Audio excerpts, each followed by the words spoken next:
नमस्कार साथियों, आप कैसे हैं? अच्छे होंगे, सहकुशल होंगे। आज हम एक बहुत ही महत्वपूर्ण और रोचक प्रश्न का उत्तर लेकर आपके सामने आए हैं। जी हाँ दोस्तों, आज के इस वीडियो में हम जानने वाले हैं सृष्टि के सबसे बड़े पुण्यों के बारे में। आपने कभी न कभी यह जरूर सोचा होगा कि सबसे बड़ा पुण्य क्या है।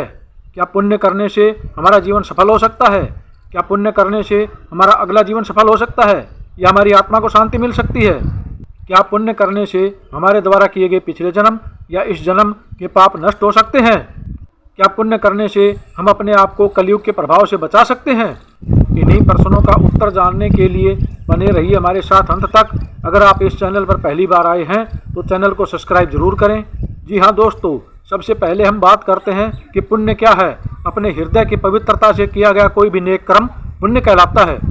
बिना किसी वासना के निस्वार्थ भाव से किया गया कोई भी कर्म पुण्य कहलाता है। जो किसी अन्य व्यक्ति के लिए वरदान साबित हो वह पुण्य कहलाता है। अब सवाल यह उत्पन्न होता है कि पुण्यों में सबसे बड़ा पुण्य कौन सा है?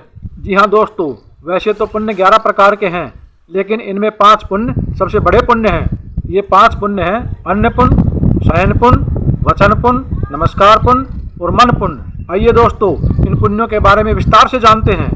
पहला सबसे बड़ा पुण्य है अन्न पुण्य। अन्न पुण्य का मतलब है किसी भी भूखे व्यक्ति या जानवर को सच्चे हृदय और अत्यंत नम्रता से भोजन करवाना। जी हाँ दोस्तों, अन्न पुण्य सबसे बड़ा पुण्य है। यदि आप इसे अपने सच्चे हृदय से कर रहे हैं तो यह आपके पूरे दिन का सबसे बड़ा पुण्य है। दूसरा बड़ा पुण्य है शयन पुण्य। निराश्रित व्यक्ति और जानवरों को आश्रय देना, यह एक दूसरा सबसे बड़ा पुण्य है। बेघर व्यक्ति या पशु को आवास सुविधा प्रदान करना शयन पुण्य कहलाता है।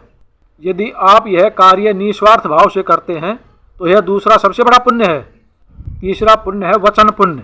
अपने वादों को पूरा करना भी एक तरह का पुण्य होता है। आपको अपनी बातों से पीछे नहीं हटना चाहिए।